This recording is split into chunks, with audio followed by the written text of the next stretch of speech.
Đây là Linh. Linh, nó chua.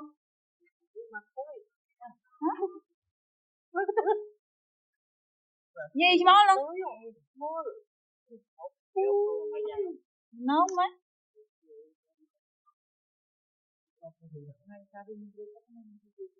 Ủa mẹ đang làm từ.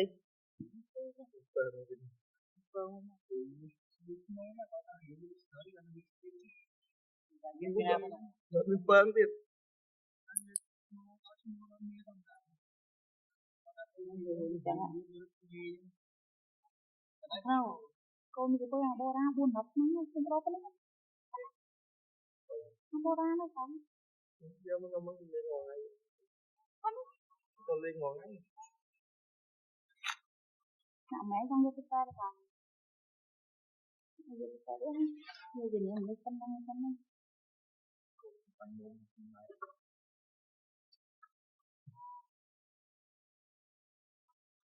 Mà lừa đếch mà không đầy chứ đâu.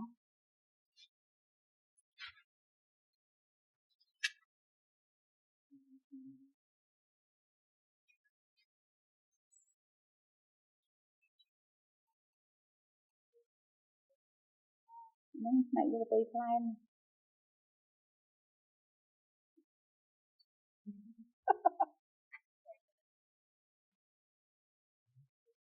Nè.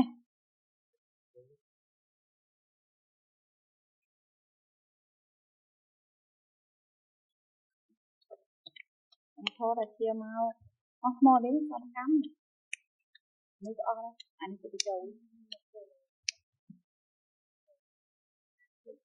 Nên vô máu không? Bắt cho con cam không? Con cam không luôn?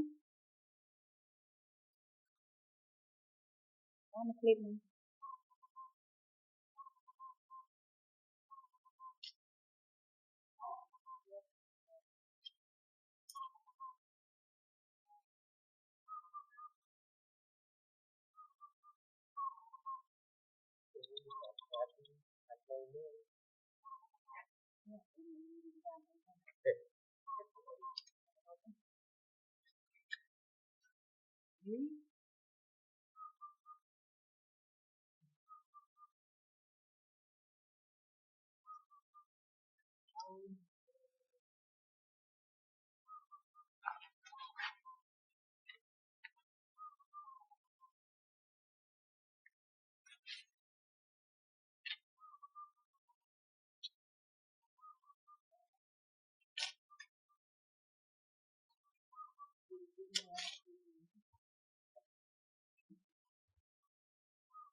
Sai sớt hay là con chưa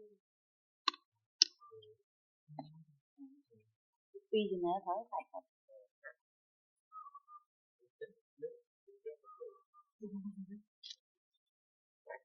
bằng con tim thì cái bà nó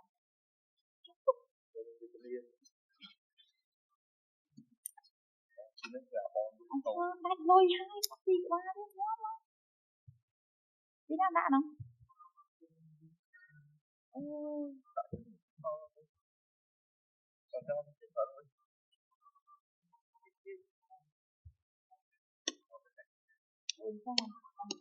bao ghê thằng nó con là sao được sao hỏi sao thằng dưới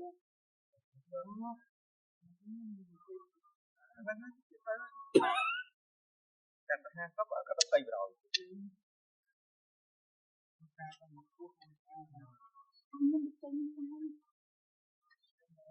đau biểu này bên này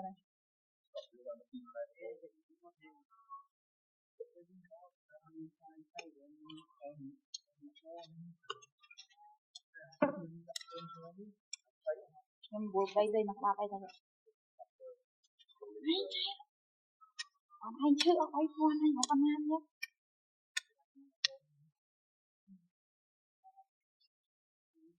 cắn à mình cắn được tới có phải liền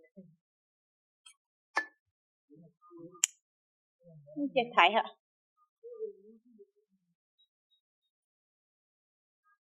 Hồi khi đây mới chẳng học mốt không biết chạy lên đây sao hôm qua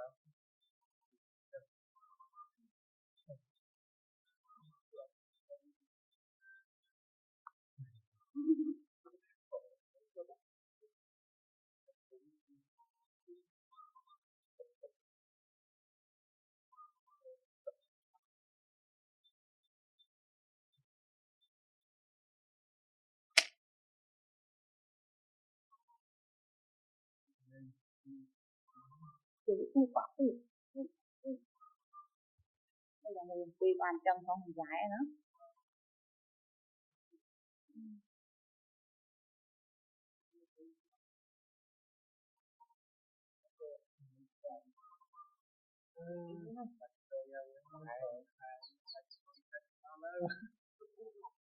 đồ nó ổn ổn to tụi mùi lên